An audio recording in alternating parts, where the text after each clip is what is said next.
Hello, everyone, and welcome to another Liverpool Transfer Show on Football Tour Podcast. My name is Ozzy, and I'm your host for this evening. Yesterday, I mentioned that I was expecting some sort of development in regards to transfer of Alexander Isak to Liverpool. However, I didn't realize it would be so close or so imminent in terms of the following day. But here we are. We've got some sort of breaking news, as official as it gets in terms of the media world. So we'll speak about Isak as well as other rumors that have been circulating today. So let's start. But before you do, please don't forget to like and subscribe to the channel. If you'd like to become an FTP member as well, the link should be in the live chat. Now, Alexander Isak, of course, is not an official photo, but it's pretty much close as it will be right now. And the news broke earlier today from Florian Plettenberg, who we all know is quite a reliable source from Germany. And he tweeted this earlier today. So he says that Alexander Isak has already reached a verbal agreement in principle with Liverpool over a contract running until 2031. So I've heard it's a 5 year plus an option of a 1 year extension, which equals to 6 years altogether. Now, Isak wants to move to Liverpool as early as this transfer window.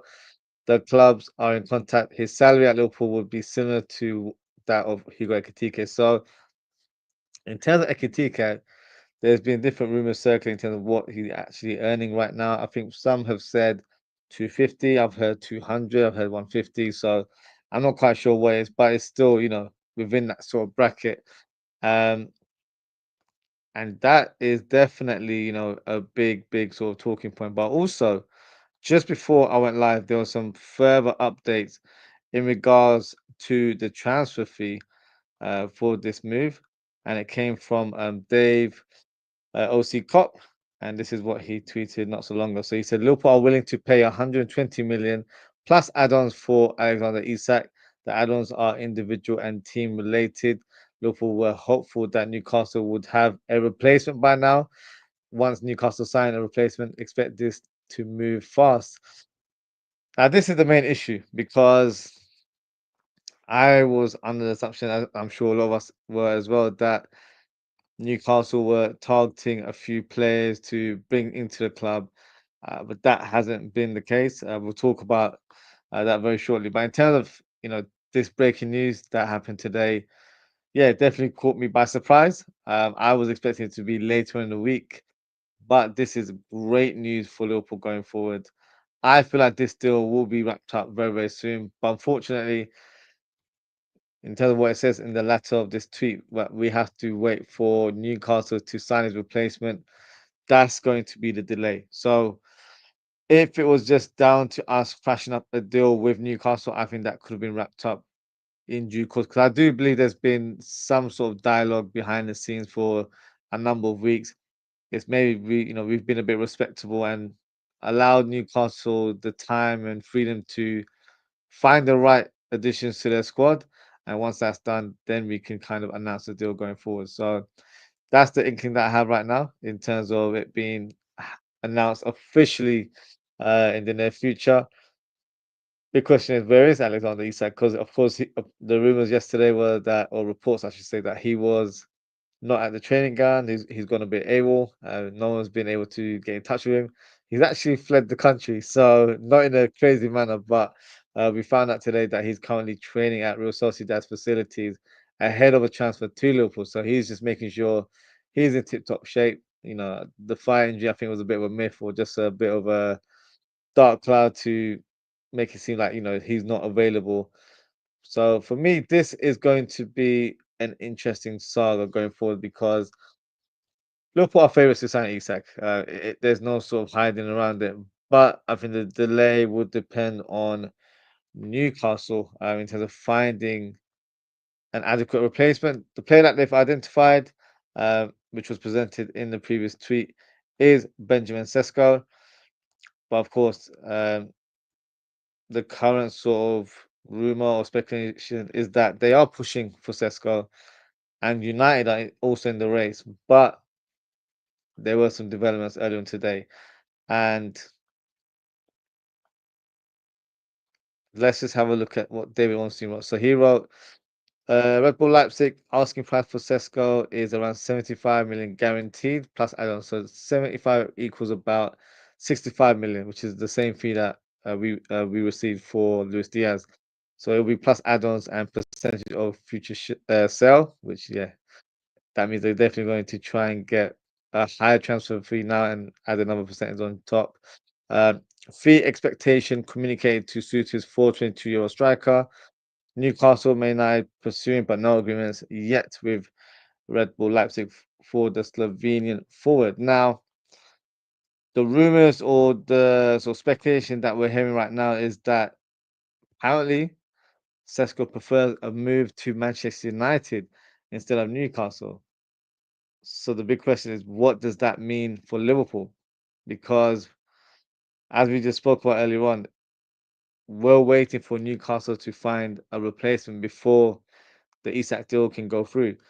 So because Newcastle currently have no pull, does that mean it could affect our deal where in the end the Isak deal doesn't pull off, or we have to just wait and see? I feel like it's a thing where we just have to wait and see because they keep missing out on their targets and it's not helping Liverpool, in that regards. Um, but I highly doubt that, you know, Liverpool won't get Isak in this window. I think Isak has done a bit too much from his point of view to not go back to Newcastle. He's made it abundantly clear that he's not interested in a new contract with Newcastle, and his desire is to move on and join Liverpool. More importantly than anything else, so it's going to be a waiting game for Liverpool, for Newcastle to basically get their act together and try and get some players over the line because they've been getting rejected left, right, and centre. I know Sesko was regarded as their prime target now to replace Alexander Isak, but it looks like he could be heading over to Old Trafford, which I can't believe, if I'm being honest with you, because I mentioned this yesterday in our transfer show that between the two clubs in terms of Newcastle and Manchester United, yes, Newcastle, or should I say, Manchester United are, a big team. They have been over the years due to their history and, the number of titles they've won over the years. But they're not the same Manchester United. They're a team that's, for me, on decline. And Newcastle are currently a team on the up where they've done really well. Of course, they've secured their first silverware last year after 75 years. They've qualified for the Champions League again. And they are very established under Eddie Howe. So you've got a very strong team in Newcastle that just need a few more additions to really strengthen their squad. And that's what, I guess Liverpool will be, in aid in terms of, helping their finances by securing that Isak deal.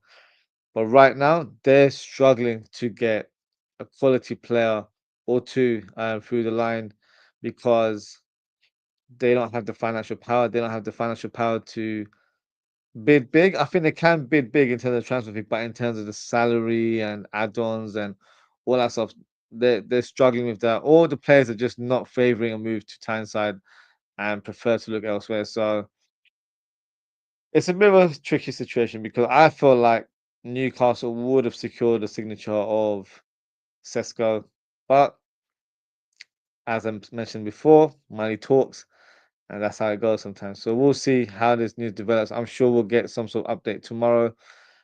Just going to go through some of the comments from Hooks 19 video. So it says, if Newcastle are seen to have Isak money, clubs are going to overcharge them. LFC are working with Newcastle, in my honest opinion. That's a great point. I think that could be the case because we've got to look at it in two ways. I think in terms of what you've said, where if Newcastle had the Isak money, then they will definitely get overcharged. But I feel like Liverpool have just been a bit more respectable to allow that to happen because maybe we've had discussions for quite some time and we've given them the sort of benefit of the doubt. Like, look, you can go and secure a replacement, and then once that's finalized, then we will want our deal to be concluded, and we can present Isak to the world as a Liverpool player. So I think you have a very valid point. I think this has probably been in the works for some time. It's just not been publicly presented or it's not public knowledge that it has been sort of thrashed out behind closed doors. So Newcastle just need to get the act together. Honestly, um, I think the new links are Ollie Watkins and Wissa. So if those are the two players that they need to bring in, look, so be it. I don't really care who they bring in now, as long as it doesn't impact our deal in terms of getting Isak through the door.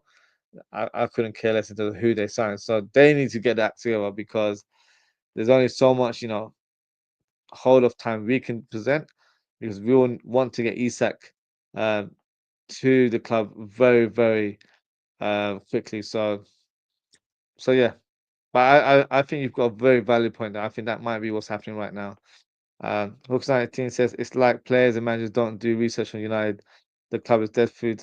Honestly, I don't even know what to say. And it's not because we're Liverpool fans. It's not biased opinions against one of our rivals. They're a team in such a terrible position. Like you can't really explain how bad it is. Like when you do, like for some people it still doesn't click. Like they finished 15th in the league. They finished on 42 points. We finished on 84, double amount of the points. Like no, it wasn't like a 10, 15. We had a 42-point gap with big old Manchester United. That is an embarrassment. Like us Liverpool fans, we were probably too focused on celebrating, but I don't feel like that gets spoken enough because that is an embarrassment. If the tables have turned and where Liverpool were 15th and United were number one, we wouldn't hear the end of it. They would tell us every single day. But for Liverpool fans, we probably got accustomed to their failure because they've been in the mud for a good 10 or so years right now. So I don't know, why players still go over there. They've got a manager in Amarim who, of course, is a good coach. I'm not going to say he's a terrible coach or anything like that, but it hasn't worked. He's come to the club, just before halfway part of the season, and he's made them worse. And some will argue and say, well, he's not, addressed the squad, he's not bought his players, and all that sort of stuff. But he still hasn't bought that many players. He hasn't addressed the squad that I would have expected Manchester United to do. I would have expected Man United to make some real wholesale changes and bring a lot of players through the door. They've only signed like 2, 3 players, so they're acting like they've got a very good team and they just needed to add a few more quality players to the squad. Like that's the old Manchester United when you had Ferguson. That's the time where you can add 2 or 3 good quality players to a current good squad. The squad is mediocre. Like if the decline happened early in the season, I kid you not, they would have been in a relegation fight. But of course, they were able to gather up enough points in the end. 42, we say it every year, if a team gets 40 points, they've done enough to secure Premier League status. They just about got it if you look in that regards. But also the teams below them were quite awful. So they were very fortunate, that they didn't really have any real sort of doubts in terms of their league position there. But money talks. It's literally as simple as that. Money talks. They have the finances because of the commercial deals and the business partnerships they've generated over the years. So because of that, they're able to acquire players like that. Of course, they haven't won anything to any, sense of the imagination. So they're not gaining money from these sort of, trophies or rewards or anything like that. So let's see. If Cesco goes over there, is he the right striker? I have reservations of Cesco anyway, and that's when we were linked with him. So I don't think he is as good as what people make out. I feel like he's quite average. He's very raw in front of goal. He's another Darwin Núñez. That's the way I would describe him. Where I feel like he's very raw, very inconsistent. I don't feel like it's very difficult. I was going to say, it's not the type of striker they should probably go for in terms of answering their problems right now. But there aren't many options out there. Osimhen, Gyökeres, those would have been the more established signings that would have definitely helped United going forward. But Sesko is probably the best option out there. That's why you've got Newcastle and United fighting over his signature. Because after Sesko, who else is really out there? They've got Openda, who is, of course, his teammate at Red Bull Leipzig. I don't really know if there's any other good strikers that will improve either team. So it's going to be interesting. I just really hope it doesn't hamper our deal or delay our sort of official announcement of Isak, because I feel like the Isak deal is pretty much done and dusted. The terms were probably agreed a long time ago, and I think the transfer fee was probably agreed at some point as well. So let's see. Let's see what happens. Hawks 19 says Edwards, Hughes, and Howe are bros. Yeah, especially I don't know about Michael Edwards, but I know Eddie Howe and Richard Hughes because of their time at Bournemouth. So yeah, so they probably just looked out for them to be like, look, we're going to get this Isak done, deal done, but if we announce it first, I get it. People are going to ask you for more money, so get your replacements in, and then hopefully we can announce Isak, and maybe Isak gets announced sooner because maybe there was an agreement where look, try and get your replacement within a time frame, and if it's not met, then we're going to announce Isak. So a lot of fans are suggesting it could be the 1st of August when we unveil our new partnership with Adidas. That would be a great day to announce both the transfer, which would be a British transfer record, I assume, because it would be at least 120 million uh, plus add-ons, of course. Um, I remember Drunk Vigo came on the stream the other day and saying I was waffling because I said that we will get a deal of around 120 mil plus add-ons, but yeah, apparently I waffle a lot. So it is what it is. But yeah, hopefully we'll get some official announcement in due course. Hooks 19 says United are in the mud because they got two big, attracted mercenary players, Luke Shaw. That's just one. There's a long list, but yeah, I agree with you. And owners execs, Liverpool could be next. We've got to be vigilant. I don't. We're not going to be next. We're Manchester United's philosophy has been absolutely incorrect since Fergie's left. They've just signed players based on name, not the profile that they need. And then even the coaches are the same thing as well. So I don't think Liverpool. I think Liverpool are a very well-run club. And of course, this season there's a bit more attention on us because we're spending so much money. But we haven't spent money like this ever under FSG. We have, when we had the Coutinho money coming through, but we bought two players in Alisson and Van Dijk as the replacements, I guess, with that money. So that summer alone was one of our biggest summers, and that was a long, long time ago. So just because we're spending big, it doesn't mean we're going to spend like this every year. This is not a regular occurrence. This is once in a lifetime. If I'm being honest with you, under FSG, next year we'll be back to normal scheduling where we'll address the positions with one or two players here and there, which I'm all for. I don't mind as long as we get the business done correctly in this window and we sign high caliber players. Then we don't need to spend big every year. We don't need to be like Manchester United where we just blow money for the sake of blowing it. So I disagree. I don't think Liverpool are in that position to become the next United. Uh, I think we're very well run. And look, reporters have told us that we can actually spend 400 million if we really wanted to and not affect our PSR. So that should tell you, we're in a good position financially as a club. LFC 20 so it says, if players keep rejecting them, at what point do we stop waiting for them to get Isak's replacement and put in a put a bid in? Let's be honest, Isak can't go back at this point. Totally agree. He can't go back. So I feel like as Hooks 19 mentioned, I think there's something already agreed in the back, but we've just given them a sort of a time frame or some leverage to find the replacement, and then once they have, then we'll announce our deal. I'm hoping the deadline was end of July, which is basically tomorrow's the last day, and then 1st of August, we'll be allowed to make that announcement because they've had sufficient time to address that role or that replacement for Isak. They've gone for Bremo. He's not a like for like, but he was an attacker that they wanted. João Pedro. You've got who else is there? Ekitike, but of course we took Ekitike. Um, I can't remember. I feel like there's a lot of players that they're rejected, but you know, hopefully it's not too long that we have to wait and get our announcement, out in the public. But yeah, let's see. I'm hoping, by the end of this week, we'll get some sort of clarity.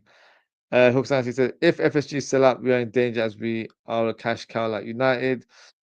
Yep, that could, definitely impact us going forward. But I don't think FSG will want to sell us anytime soon. I feel like they know, we're pretty much one of their prized assets right now. And it wouldn't make sense for them to sell Liverpool because they're gaining so much money right now. And with this expenditure that they've done with new additions to the squad, it's only going to get better and better. So, why leave or why sell one of your biggest assets when you're making so much money? They are businessmen in the day. So, I don't think that will be the case. But I don't feel like we should think that far. I don't think we should think that negatively as well. Uh, Enjoy what we're going through as a club, where it's the first time we're spending big.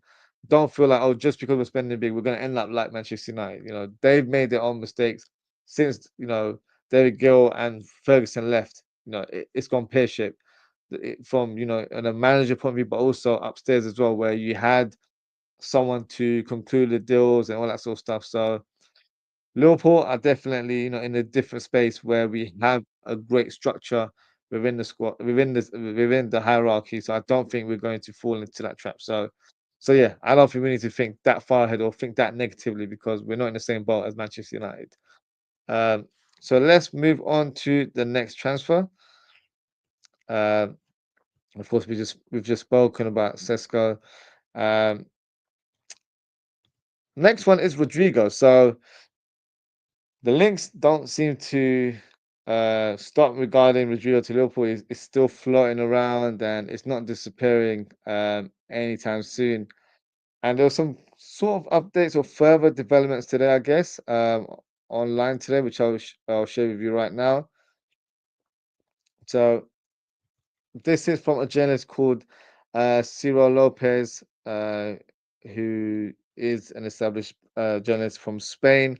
He says at this moment, we can say that Rodrigo is closer to Liverpool than to Real Madrid.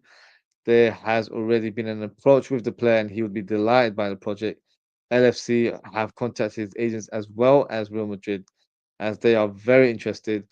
If an offer of 69 million is tabled, it is possible that he won't even be in the preseason squad for Real Madrid. So that's very, very interesting in terms of Rodrigo possibly joining Liverpool now. Let me know in the chat what are your thoughts about this tweet or this rumor because a lot of fans feel like this is not a realistic deal. Um, I I don't share that notion to be honest with you. I do feel like it's a realistic deal. 69 million pound for Rodrigo is not a crazy amount of money, and like I mentioned earlier on, we have a lot of money to spend. So that money, 69 million, is pretty much what we get on paper for Luis Diaz. So it's a like for like replacement in terms of on the field, but as well as off the field regarding the finances involved. So you can't rule it out. Honestly, we've been like so spoiled in this window where we've been given different surprises here and there. You can't rule out an Isak and a Rodrigo deal happening at the club. I feel like some fans will be like, no, that's not going to happen, and will give you whatever reason. But a couple of months ago, we probably thought Verts wouldn't be a realistic option for us, and here we are. He's one of ours right now, so you can't rule it out.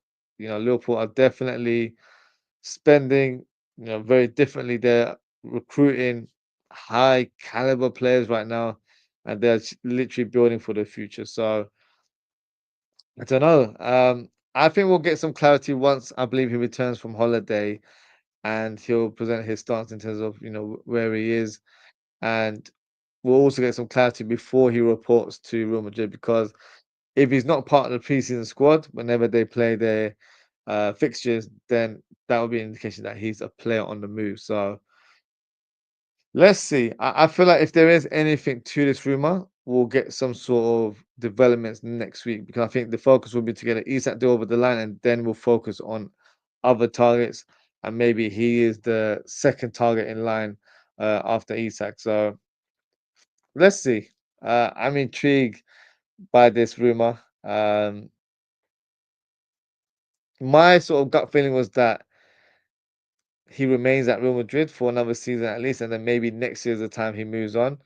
Just 'cause I feel like he's a player that wouldn't want to end his ties there because he feels like he can definitely make an impact. But he's been there for quite some time now, and maybe it is the right time for him to move on at this stage of his career. He's been there for a number of years. He's tried his best to break into the team. He's unable to surpass Vinicius Junior and Mbappe in the lineup.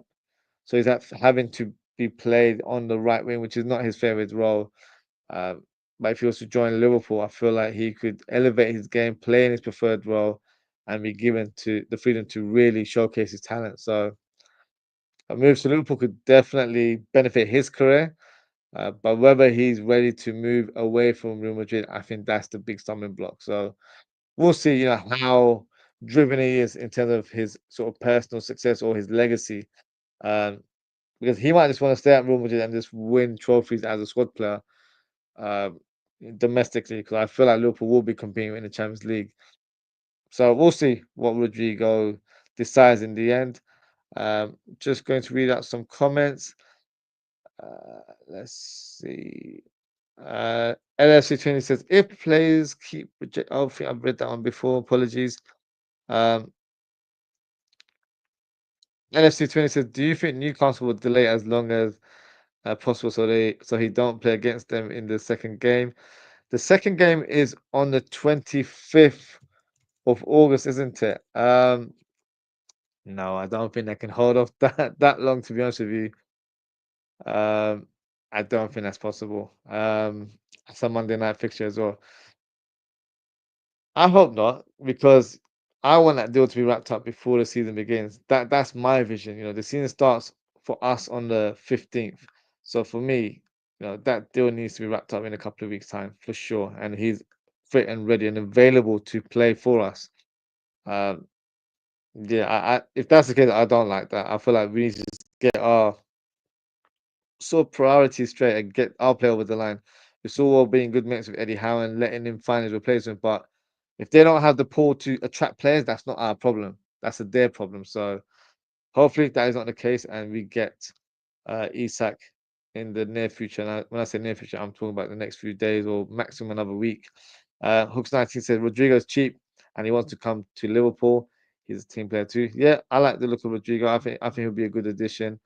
But a lot of fans will probably say, why are we signing Rodrigo? He might hamper Rio and Ngumoha's progress into the team. And I get it to an extent, but I don't want to have that kind of thinking. I want it to be where we strengthen our squad now and make sure that we are ready to go for this coming season rather than thinking for the future. Because I feel like Ngumoha is going to be in and around the team, but he's not a starter. I don't think that's fair. I don't think he'll be in that position right now. So we need to make sure we recruit, the right players and make sure that we can challenge for all the titles rather than forecasting what a player could potentially become because that's not how football works, unfortunately. So hopefully we get Rodrigo and then, these three players into the Gakpo, Rodrigo and Rio will have to fight out. And, if Rio steps up to the bill and showcases his amazing talent and ends up being that wonder kid that we'll all, feel like he's becoming, then he'll be first in line. So no shame in that, I would say. LFC 20 says, I think we get Rodrigo with Gakpo as backup. Rio will get cup games and the odd Prem too. Then sell Gakpo next time and Rodrigo and Rio fight it out. That's a possibility. You can't rule that out. Uh, that does make perfect sense because, you know, I think even next year it will just depend on how impactful Rio is. Because if he's still learning his trade, then there's no urgency to sell him next summer. But I've already forecast that Rio will break into the team officially, as in he'll be challenging for that left wing role next season. So that could happen. You can't rule that out. And he says he wants want to sit on the bench. We'll see because of the World Cup. Is that in regards to Rodrigo? Yeah, but he'll still get minutes at Real Madrid. It's just that it won't be in his favorite role, and it might just affect his performance because he's not playing with that freedom and that happiness, when you're playing in your normal position. So let's see. This Rodrigo deal, I think, or this rumor, I should say, you know, will be floating around for some time until he gives us a clear answer. And of course, if he's reporting to preseason, then it looks like he'll probably stay at Real Madrid next season. So let's see what happens with Rodrigo going forward. Now, on to the next rumor, and that is regarding Marc Guehi. So not sort of real huge developments, but according to Ben Jacobs, who's of course very popular journalist online, he said a move for Marc Guehi may come later in the window, and Liverpool may make an approach if the defender's asking price drops to closer to 40 million. However, Guehi is quite prepared to run down his contract and pick a club after the World Cup. So my thoughts on this sort of news breaking through today. The first part, I'm in agreement, and I've actually said that myself for quite some time, where I feel like something's been agreed in the back, but Liverpool aren't just willing to spend over 40 million pounds. I think we value him at probably like 35, and then they value him at 45. So I've said that Liverpool and Palace will, in the end, meet in the middle, and a 40 million pound move will occur this summer. But then the second part kind of threw me off, where Panny Gay is prepared to run his contract down and pick a club after the World Cup. That wouldn't be a good look for Liverpool, because I feel like Guehi is a must signing for us this window. We really need to add another centre back to our squad. We don't have too many defenders in our team right now. We've only got Van Dijk and Konate, and the rest are pretty much makeshift players in Endo and Gravenberg. So with Gomez out as well, I'd probably say two defenders is what we need in this window. But the minimum is Guehi, and I feel like Guehi is the one that ticks all of our boxes. He's experienced. He'll pretty much come in and make an instant impact within the club. So I really hope this deal, it does become, a reality. If you was to ask for my prediction, I think he does sign for us this window. It might not happen soon. It will be closer to the latter stage, because I feel like Liverpool will try and hold off for the best deal possible, and also Palace need to find an adequate replacement. It might be the whole same Isak situation, where we've agreed a deal with the club, but we've said, look, all right, fine, um, we'll allow you to find your replacement, because of course, if we announce it first, then prices will get inflated for you to sign a new player. So maybe that's another gentleman's agreement we've had with Crystal Palace, where we'll finalize that Diamonde deal, and then we can talk further about announcing Guehi to the public. So you never know. Richard Hughes might be doing things in a very gentleman manner. But look, as long as we get our players, that's the main thing. So I really hope we get Isak, and I really hope we get Guehi in this window as well. Um, Now, on to the next rumor, and that is regarding Hato. So, fortunately, it looks like we might be missing out on one of our targets, as confirmed by Fabrizio Romano, which I'll present a tweet for you actually. Jorrel Hato to Chelsea. Here we go. Deal in place with Ajax for a fee in excess of 40 million, which I believe is just around 30 odd million. Hato will sign a long-term deal at Chelsea, as he only wanted to join Chelsea this summer. Medical and travel set to be booked for talented defender. I think he only wanted to join Chelsea because it was the only club that showed interest. I don't think Liverpool registered an interest in the player this summer. Maybe we thought it's a season too early, where we thought, maybe another season under his belt, under our former assistant in John Heitinger, that would have helped, assess the player a bit further. And then, next year we could have made our move and added him to the squad, especially with Robertson being on the final year of his contract. Hato would have been a great replacement to challenge for left back, but also could have covered for centre back as well. But I'll be honest, I'm a little bit disappointed that he's moving over to Chelsea. He's a player that I've mentioned quite a few times over the months and even years, I'd say. Player that I really like and I rate very highly. So yeah, it's a bit of a bittersweet for me, in terms of him moving over to Chelsea. But let's see how he does. I feel like for Liverpool as well, we're running out of defensive options because we definitely need to address our defense um, this summer. We need to add at least, I say, two defenders, but it might be where we settle for one and then we find the next profile in the next window or next summer. So only time will tell, if this is a missed opportunity for Liverpool. But right now, it looks like he's heading towards um, Chelsea in the coming days. Just going to go through some of the comments before we move on. From Hooks 19, it says it's just daft to haggle over 10 million, criminally stupid. I get it, but that's just how business is done. So maybe we know they'll accept it on the basis that Gay's on his final year of his contract. So that's our leverage to lower the transfer fee as possible. I think we'll get it done. I don't really feel too concerned or worried about this one. I feel like it's pretty much agreed behind the scenes, and we'll get some sort of announcement in this current window, maybe in the next 2-3 weeks. So we'll see what happens. Unleash the Magpie TV. BYU says, how can he agree personal terms without the club knowing? Uh, do I need to explain how football works? Players discuss terms in terms of their agents and then the interested club behind the scenes.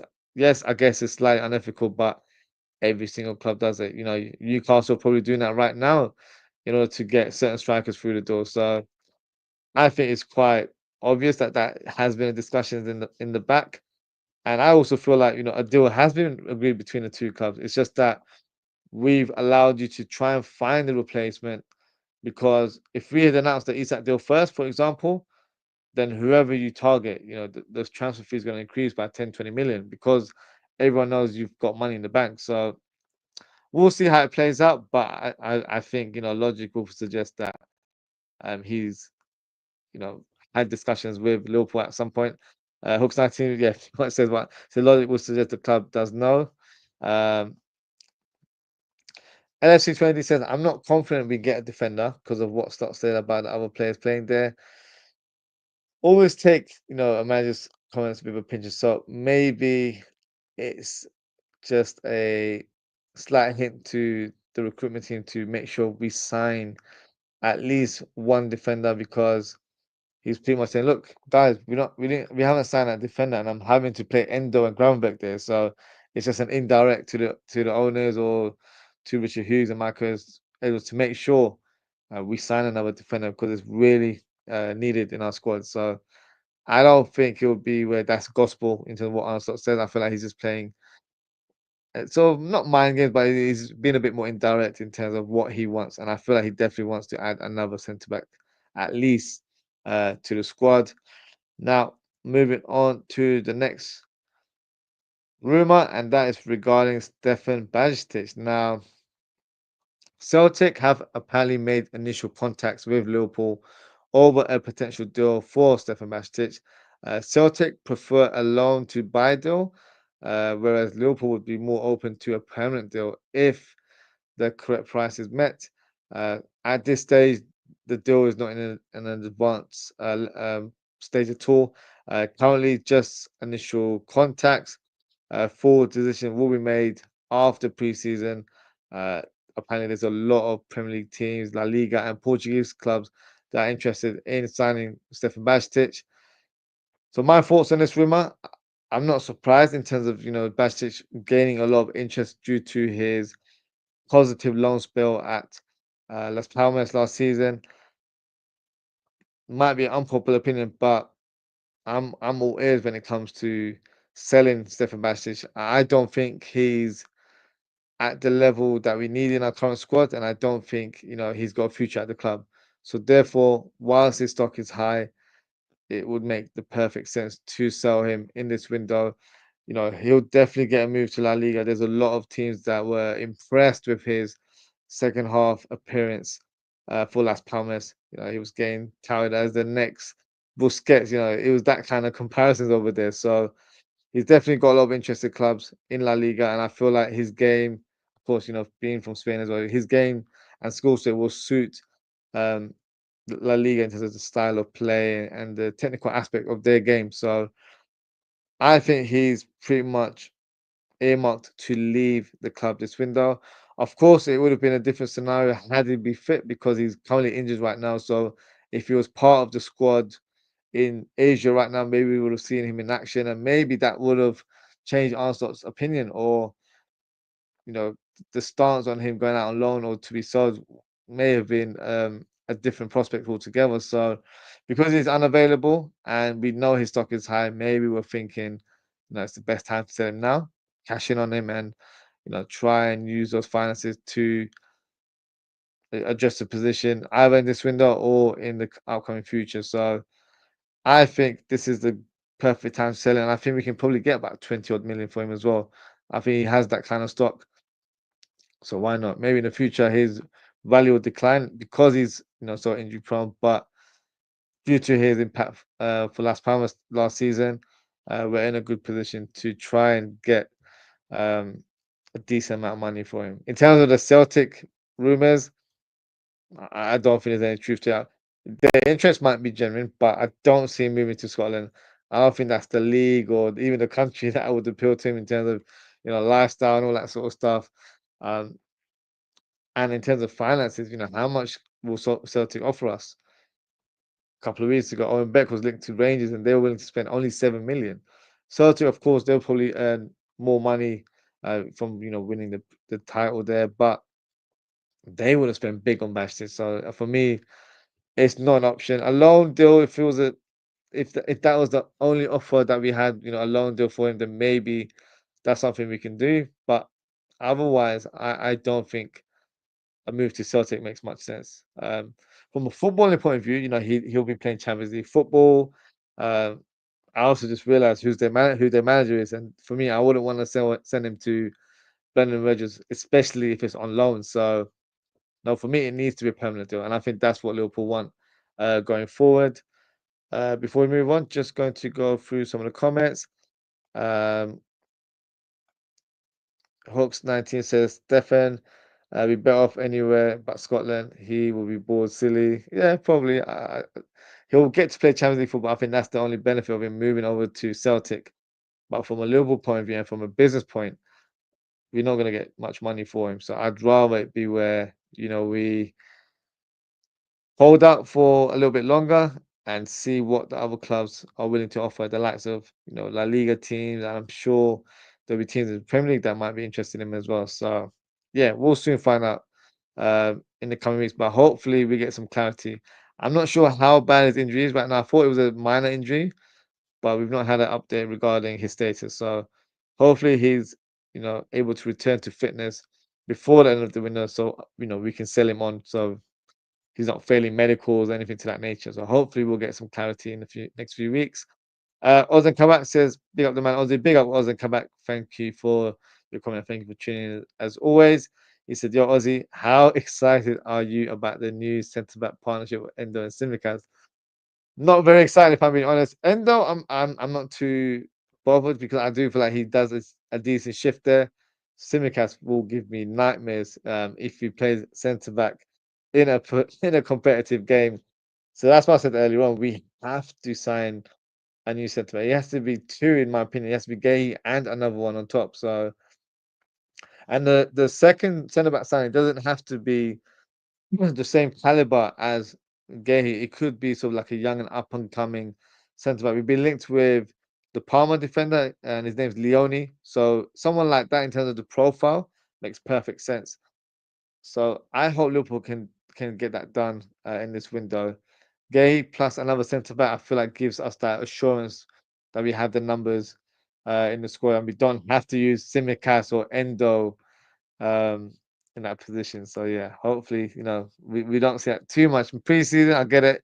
We're trying to get players minutes under their belt, but after that, I don't want it to be any further than that. So yeah, hopefully that is not the case in the long term. LSC20 says Robbo and Endo at centre back. Robbo's will be slightly better, but when I say slightly, I'm talking margins here. So no, that's an emergency situation where you've got to play Robbo or Endo as your centre backs. But when the season starts, we shouldn't be doing that right now. We should have at least two other centre backs ready to come in and challenge for a starting role. So for me, it has to be addressed. I feel like if we can address that, then we have the complete squad. We really do.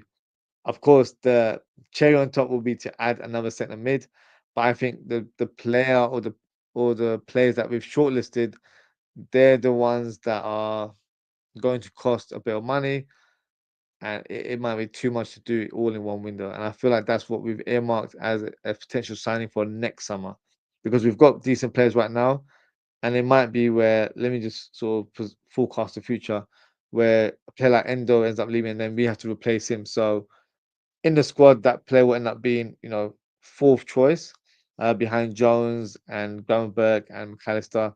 So yeah, I see that happening. But for me, if we can get two centre backs, Isak and another attacker like a Rodrigo, probably one of the best windows. Forget Liverpool history in Premier League history, because that would be out of this world. We're already sort of on that pathway of it being one of the best windows in recent history. So very, very positive from Liverpool's point of view.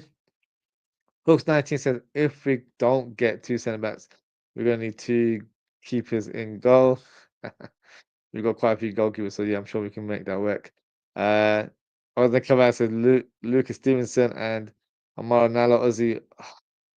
Not for me. They're still very young, very sort of inexperienced at this stage of their careers. I feel like they will fold under pressure, and I think it will definitely impact their confidence in the long term. So yeah, I don't think that would be the right options for us uh, going forward.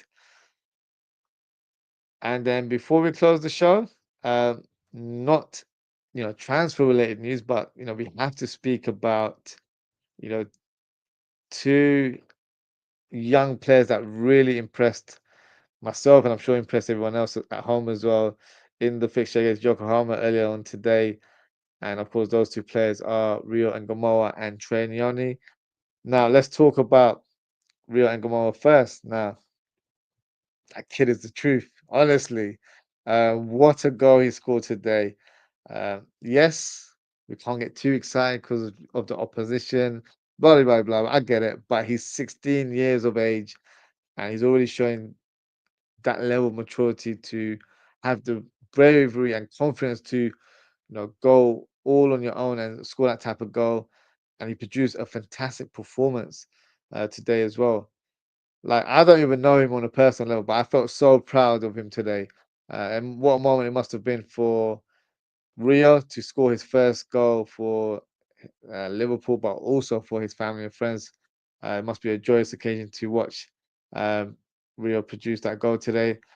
Now, when moments like this are produced, fans are going to start talking, expectations start, arising, and the questions is presented as well. Is Rio and Ngumoha a genuine option for the first team? Now, my stance on Rio hasn't changed. On paper, he would be regarded as the third choice left winger. Of course, as a collective, I guess he would be labeled as either the sixth or seventh choice attacker, depending on how many players depart, because that's still a bit of a grey area right now. Um, I think we need to let Rio develop, learn his trade at the under 23s, and when the time is right, that's when he'll get promoted to the first team squad. There's no point of bringing him to the first team and then we're realizing actually he's not quite ready yet, and then demote him because that'll kill his confidence. So we have to be very smart. Once we've pushed him to go into the first team, that's his position now. He's not going to look back. He needs to look forward. So that's something we have to be very careful of, not to do it too soon. And I don't want us to put too much pressure on him so early in his career either. Um, for me, he's still got things to work on. Obviously, only being 16 years of age, he's not going to be the final article, and that can only be ironed out when he's playing, for the under 23s, where the pressure's not high, the limelight's not on the player. He can just focus on his game and learn his trade from there onwards. Look, what an exciting player we have on our hands, and it's the same for Trey Nyoni. He came on in the second half and scored a fantastic acrobatic finish. Made it look very easy. Great cross by Frimpong as well. Then he was the one that provided the assist for Rio's goal as well. Now, Trey Nyoni, we saw glimpses of him last season. He's a player with huge potential. We've just signed him on a new long-term contract as well, so he's got a big future at Liverpool. For me, he's on the same boat as Rio, where I feel like he should continue to ply his trade in the under 23s, and when the time is right, he will be promoted to the first team. But I feel like both players will be playing the cup games, and I think Trenion has shown his capability that he can play in different roles. He can play in a double pivot. He can play a bit more further up as an attacking midfielder as well. So look, rival fans are worried about all the signings that we're making right now. Where's all this money come from? And as they should. They should be concerned about Liverpool. But we've also got some youngins right now that are willing to cause havoc in years to come. So all I can say is that the future is bright at Liverpool Football Club, and yeah, what a time it is to be a Liverpool fan right now. So hopefully, you know, we'll see both these players uh, in the first team at some point of next season. But I don't want to put too much pressure on them at the same time. Before we close the show, just going to go through some of the comments. LFC 20 said, with them too, the future is bright. It certainly is very, very bright indeed. Hooks 19 says, super sub Rio. Yeah, he could be a super sub, but I don't want that to be like his sort of regular position in the squad, because I feel like he would benefit more playing for under 23s where he plays every week and gains that experience and, plays under no pressure. If he's on the bench, there's still pressure for him to come on and deliver for Liverpool as well. So we'll be very careful in terms of how we manage him. The less pressure we put on him, I think the more he'll evolve going forward. Uh, also, in comments, I think he is. He says not to start, but final 20 minutes of the game, bring him on when the opposition fullbacks are tired. Yep, that's definitely an option. I envision that happening more so in the second part of the season, where between now and end of the year, Rio's playing under 23s. After January, where games are coming thick and fast, especially as I hope we are in the Champions League in terms of further down the competition. You're playing in the Carabao Cup, so we're close enough to be in the sort of the latter stages. We're in the FA Cup as well, so then the games start piling up um, after January, and of course with Salah going to AFCON, we will need further attackers to support our team in that period of time. So I think second half of the season we'll see a lot more of Rio, but I don't want it to be where we put too much pressure on him at the start of the season. I think that would be a bit unfair on him. Um, LFC 20 said, did you see Rio's interview talking about how he wants to be known as one of the best of all time? Same mentality CR7 had when he first went to United. Yeah, he's mentioned it quite a few times that he wants to win the Ballon d'Or one day, and that should be your ambition when you're in the professional game. You should be wanting to be the best in the world. So I love that mentality. I love that kind of confidence. Some people might say it's arrogance. I think it's confidence that he has belief in his ability, and he knows he's got the work ethic and determination to make that happen one day. So he's at the right club, and Liverpool will definitely help him or provide him the path to become that player in the future. So the future is bright. He will become, a first team player in the next couple of years, for sure, in my opinion. Just got to be a bit more patient, in terms of not pushing him too much. Ozan Kabak says it's time to take the training wheels off of Rio's bicycle, Ozzy. It might be, he's showing progress right now. So yeah, it might be the case very, very soon. NFC Monster Rio himself, he said, and he's pretty much quoted. So he says his name is Rio and he dances on in the wing. So we might be creating a new song for him. We need to replace the Diaz song, don't we? So maybe Rio will receive a new chant in the near future. So Look, very, very positive. It was a great win today. Of course, it was not the best of oppositions, but at pre-season, it's not really about that. It's about playing against teams that are fully equipped in terms of fitness levels because Yokohama are in their domestic league right now, and they've played already 20 odd times already so far. So they're pretty much, very, full on in terms of rhythm, and that's the opposition we need to face because then it's a challenge for us to keep up with them. And when you're trying to keep up or you surpass them, which we did today, then you've already, gained so much valuable fitness, and it only puts us in a good position in the coming weeks because we've got one more preseason fixture against Bilbao, and it's a uh two matches as well on the same day, and then we've got the community shield, and then the season starts. So we've not got too many games left. So hopefully, we're in a good position for that community shield where, that's interesting. Marc Guehi plays with them as well. Will he be a Liverpool player? Will he be a Palace player? Only time will tell. But we've got that fixture to look forward to, and then the season against the opening fixture against Bournemouth. So yeah, it should be going good going forward. Um, and then Ozan come and say, nah, nah, nah, nah. We already got the songs. We already got a song written for him. So yeah, hopefully, he's given some game time. But like I said, I don't want to put too much pressure on him. But whenever he's called upon, I think he'll be ready. So second half of the season is where I expect him to um, make a name for himself. So yeah, let's see how it goes. Um, Ozzy Kaba says, Ozzy, I'm convinced Fabrizio uses ChatGPT to reread every tweet. You know what? I kid you not, I think you're correct because the way he recycles his tweets on a daily basis is unbelievable, honestly. And when you read it, you think, "Oh my gosh, breaking news!" Then when you've read it, you're like, "Hang on, that's the same thing he said yesterday. It's just reworded completely differently." So, 100%. Obviously, he's getting money from um, the visibility and the impressions of those tweets as well. So he knows what he's doing. He knows exactly what he's doing. He said, "How many times can you say the same thing?" FFS, yeah, even if there's no progress or development within that rumor, he's got to keep us engaged. So yeah, we know what he's doing, but hopefully, he'll be breaking some proper news soon when it comes to Isak because I feel like it's only a matter of time that that gets announced officially. So yeah, let's sit back and hopefully we will get some official news very, very soon. And that is it for today, guys. Thank you so much for tuning in. And thanks to everyone for your comments. Appreciate your engagement as always. Shout out to Hooks19, LFC 20, Unleash the Magpie TV. Thank you for your comment earlier on. Shout out to Ozan Kabak as always. And shout out to LFC Monster as well. Appreciate you guys getting involved today. If you haven't already, please don't forget to like and subscribe to the channel.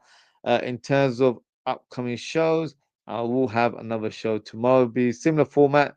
It'll be our Liverpool transfer show where we'll discuss all the latest rumors or news circulating online. Hopefully, we'll get some further news in regards to Isak. Maybe we'll get an update in terms of Guehi or maybe in Rodrigo as well. Those are the three names where I think we're looking very sort of intensely to see if there's any development. But yeah, I'm sure we'll have some talking points tomorrow.